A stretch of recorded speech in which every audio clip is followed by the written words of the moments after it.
అనేక సంవత్సరాలుగా భారతీయ జనతా పార్టీతో అవినాభావ సంబంధం ఉంది.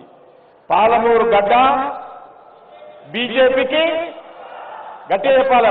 పాలమూరు గడ్డ కాషాయ జెండా, పాలమూరు అండ కాషాయ జెండా, రెండు చేతులు బిగించి చెప్పాలా. పాలమూరు గడ్డ, పాలమూరు గడ్డ, పాలమూరు గడ్డ,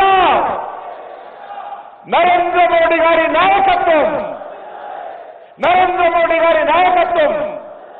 జిందాబాద్ భారతీయ జనతా పార్టీ, జిందాబాద్ నరేంద్ర మోడీ, జిందాబాద్ నితిన్ నబీజీ, జిందాబాద్ నితిన్ నబీజీ. వేదిక మీద ఉన్నటువంటి భారతీయ జనతా పార్టీ జాతీయ అధ్యక్షులు, ఇటీవలనే జాతీయ అధ్యక్షులుగా బాధ్యత చేపట్టిన తర్వాత మొట్టమొదటిసారిగా తెలంగాణ గడ్డ మీద పాలమూరులో ఉన్నటువంటి బీజేపీ అడ్డ మీద కాషాయ జెండా ఎత్తుకొని రోజు వారు మన పాలమూరు పట్టణానికి రావడం జరిగింది. వారికి నా తరఫున, తెలంగాణ భారతీయ జనతా పార్టీ తరఫున, తెలంగాణ ప్రజానీకం తరఫున వారికి హృదయపూర్వకమైనటువంటి స్వాగతం పలుకుతా ఉన్నాం. నేను తెలంగాణ ప్రజల తరఫున, తెలంగాణ భారతీయ జనతా పార్టీ తరఫున వారికి విశ్వాసం వ్యక్తం చేస్తా ఉన్నాము. ఈ తెలంగాణ ప్రజలందరూ కూడా మీ నాయకత్వంలో, నరేంద్ర మోడీ గారి నాయకత్వంలో రానున్న రోజుల్లో తెలంగాణ గడ్డ మీద మరింతగా బీజేపీ గ్రామ గ్రామాన ఎగరేస్తామని చెప్పి నేను నితిన్ గడ్కరీ గారికి విశ్వాసం ఇస్తా ఉన్నాను. అదేవిధంగా మన రాష్ట్ర అధ్యక్షులు రామచంద్రరావు గారు, అభయ్ పటేల్ గారు, డాక్టర్ లక్ష్మణ్ గారు, ఆశీష్ ఎల్లార్ గారు, అశోక్ జీ, విజయ వెంకటనారాయణ రెడ్డి గారు, కొండ విశ్వేశ్వర రెడ్డి గారు, నాగురావు గారు, ఆచారి గారు, ఇంకా అనేక మంది పెద్దలు ఉన్నారు.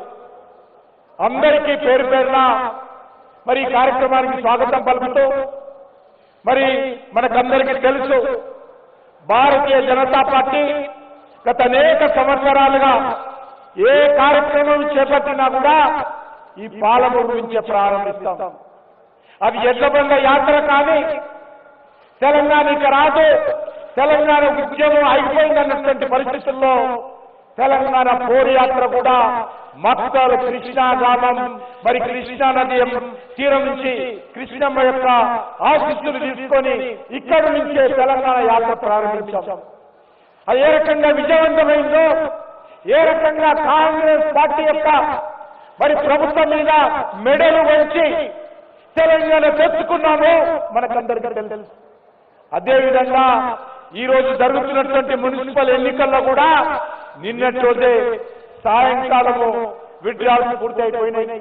మరుసటి రోజు జాతీయ అధ్యక్షులు నితిన్ నబీన్ గారు ఈ పాలమూరు గడ్డ మీదకి వచ్చి బీజేపీ విజయ సంకల్ప సమ్మేళనానికి ఈ రోజు వారు శంఖం పూరిస్తా ఉన్నారు. తప్పకుండా మీరందరూ కూడా మహబూబ్నగర్ జిల్లా ప్రజలు, కార్యకర్తలందరూ కూడా సహకరించి భారతీయ జనతా పార్టీని ఆశీర్వదించాల్సిందిగా నేను కోరుతా ఉన్నాను.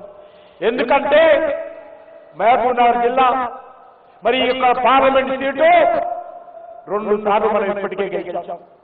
ఇప్పుడు మన నాయకురాలైనటువంటి అరుణమ్మ గారు ఏ రకంగా మీరు అందరూ ఆశీర్వదించి కష్టపడి మరి ఊరూరా విజయం సాధించి వారి ఇక్కడి నుంచి పార్లమెంట్ పంపారు. నేను పాలమూరు ప్రజానికాన్ని కూడా ధన్యవాదాలు తెలియజేస్తా ఉన్నాను. గతంలో కూడా ఇక్కడ ఎంపీగా గెలిచాము. అంతేకాదు ఇక్కడ నుంచి మున్సిపాలిటీ వైస్ చైర్మన్ గా పాలమూరు నుంచి గెలిచాము.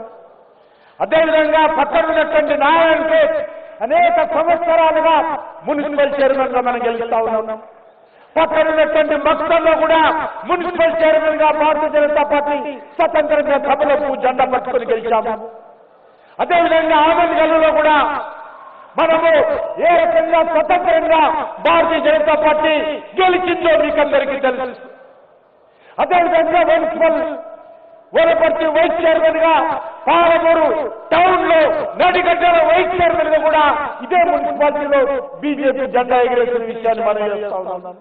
తెలంగాణ ఉద్యమ ఉధృతం జరుగుతున్నప్పుడు ఇదే పాలమూరు గడ్డ మీద భారతీయ జనతా పార్టీ కమలంపు జెండా కాంగ్రెస్ మీద బీఆర్ఎస్ మీద ఇక్కడ ఎమ్మెల్యే స్వతంత్రంగా ఏ రకంగా ఉప ఎన్నికల్లో మనమందరం గెలిచాం మనకు తెలుసు. ఇక్కడ జనసంఘ నుంచి ఈ రోజు వరకు కూడా పార్టీ కార్యకర్తలు కష్టపడి పనిచేస్తూ ఉన్నారు. అనేక మంది కొత్త కార్యకర్తలు, అనేక మంది యువకులు, అనేక సామాజిక వర్గాల నుంచి పాలమూరులో బీజేపీలో చేరారు. అందుకే నీకు మనవి చేస్తా ఉన్నాను, ఈ మున్సిపల్ ఎన్నికల్లో కూడా పాలమూరు గడ్డ మీద బీజేపీ జెండా ఎగరాలి. ఈ యొక్క ఉమ్మడి మహబూబ్ నగర్ జిల్లా ఎక్కడికి వెళ్ళినా కూడా వేలాది మంది కార్యకర్తలు ఉన్నారు. నాకు పూర్తి విశ్వాసం ఉంది, మీ నాయకత్వంలో మీ కష్టార్జితంతో ఈరోజు కమలంపు జెండా కింద అనేకమైనటువంటి మున్సిపాలిటీస్ ఈ జిల్లాలో గెలవాలని ఈ సందర్భంగా నేను మనవి చేస్తున్నాను. ఇక్కడ ముఖ్యమంత్రి గారు ఉన్నప్పటికీ కూడా ఇక్కడ నుంచి మనం ఎంపీగా గెలిచాం, అది గుర్తుపెట్టుకోవాలి. అదేవిధంగా ఈరోజు మరి 2 సంవత్సరాలైంది కాంగ్రెస్ పార్టీ అనేక రకాల హామీలు ఇచ్చింది, అనేక రకాలుగా ఇంతకుముందు మాట్లాడినటువంటి పెద్దలు చెప్పుకుంటారు. అది మహిళలకు కావచ్చు, యువకులకు కావచ్చు, నిరుద్యోగులకు కావచ్చు, ఉద్యోగస్తులకు కావచ్చు, అదేవిధంగా రైతులకు కావచ్చు, రైతు కూలీలకు కావచ్చు, దళితులకు కావచ్చు, బీసీ వర్గాలకు కావచ్చు, ఏదైనా ఒక్కటైనా నేను ముఖ్యమంత్రి రేవంత్ రెడ్డి గారిని సవాల్ చేస్తా ఉన్నాను, ఏ ఒక్కటి మీరు ఇచ్చినటువంటి హామీలు అమలు చేయాలని చెప్పాలి.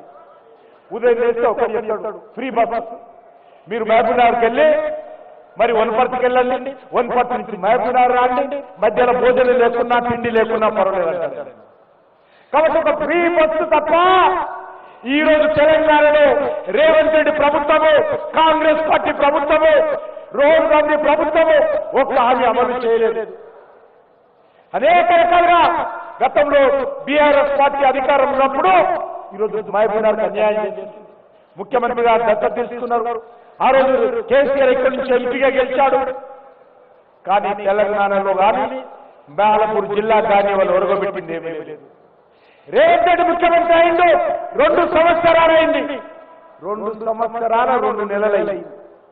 ఏ ఒరగబెట్టాడో ఈరోజు మహబూబ్నగర్ ప్రజలు అర్థం చేసుకోవాల్సిన అవసరం ఉంది. మాటలు కోటలు దాడతాయి రేవంత్ రెడ్డి గారిని, మాటలు కోటలు దాడతాయి, పనులు పాలమూరు జిల్లాకు రావాలని సందర్భంగా మనం చేస్తా ఉన్నాను. పాలమూరు ప్రజలకు ఒక్క పరిహారం మేలు జరగదని మనం చేస్తా ఉన్నాను.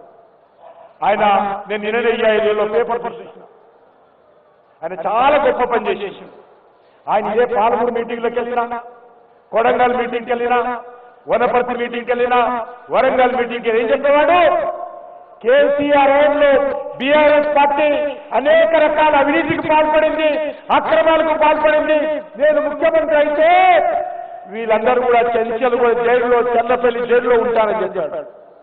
నేను ఈరోజు రేవంత్ రెడ్డిని అడుగుతా ఉన్నాను, ఏమైంది?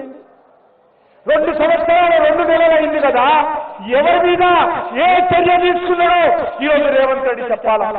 అవినీతి వ్యతిరేకంగా తీసుకున్నావా, అధికార దుర్వినియోగానికి వ్యతిరేకంగా తీసుకున్నావా?